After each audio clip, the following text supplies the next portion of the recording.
Welcome, Dr. Tory Robson here, Winner's Edge Chiropractic Success video series.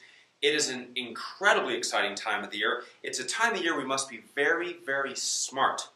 We want to finish the year properly and be prepared mentally and business-wise to head into the upcoming year better than ever. Now, we have to realize there's several things we've got to do here for that to be the case. Number one, we've got to make sure our taxes are in order.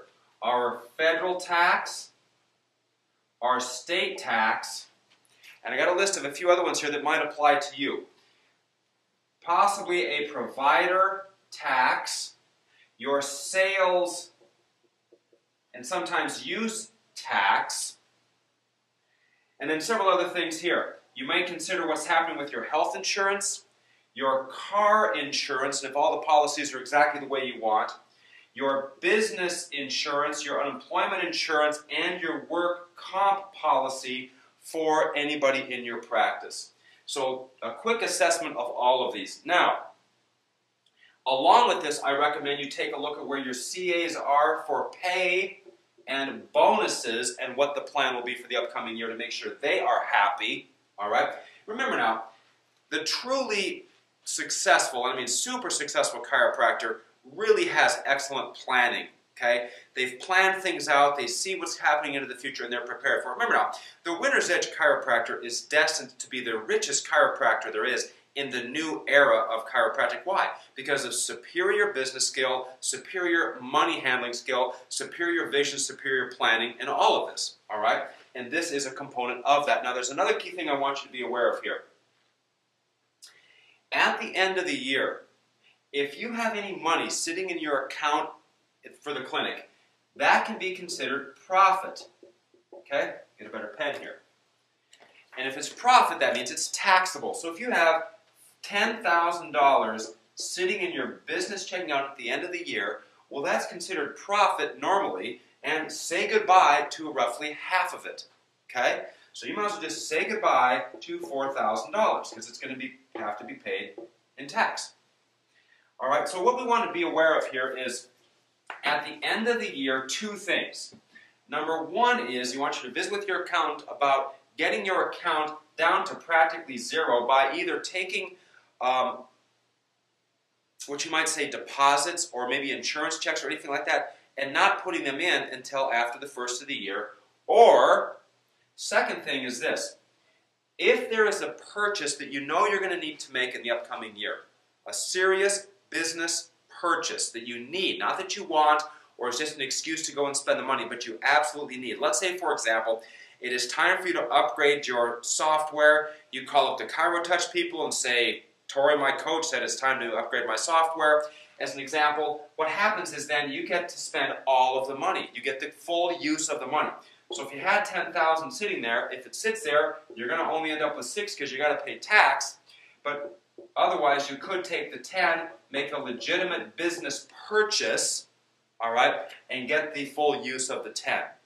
So I want you to visit with your accountant about either of these scenarios if you feel it is an issue for you, all right? Now, one other thing on this, heading into the upcoming year, you want to already know what you want to collect for that year. What do you want to collect in 2015? You've got to get that number set in your mind right now. What debt do you want gone in 2015?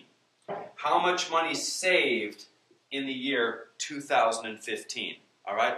We have to get to the end of 2015 and be way, way, way farther ahead than we are right now through our debt reduction strategy, through our accumulation strategy, through our superior business, and of course our incredible care. Now, on the chiro side of things,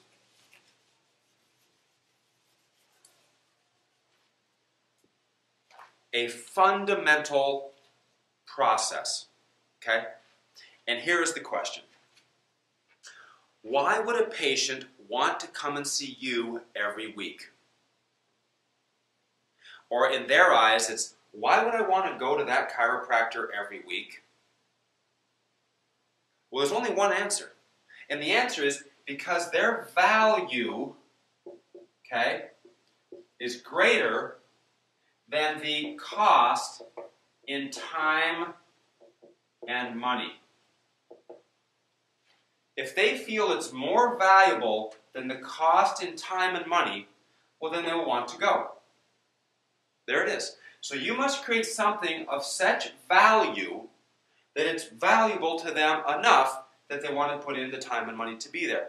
Now, as insurance companies pay less and patients have to pay more, you are going to have to become more valuable. Period. And we become more valuable by having an incredibly perfect office visit that has a great greeting, a great gesture, okay, great touch. And then, of course, the thing I want to get right now is one of the oldest processes or methods that there is, and that is sort of what's called the touch and tell system. And that is wherever you touch on the patient's body, you tell them where those nerves go. It is the anchoring habit that your mind and your mouth go to whenever you're with a patient. It eliminates all unnecessary talk when you know that this is the anchor thing you're going to talk about.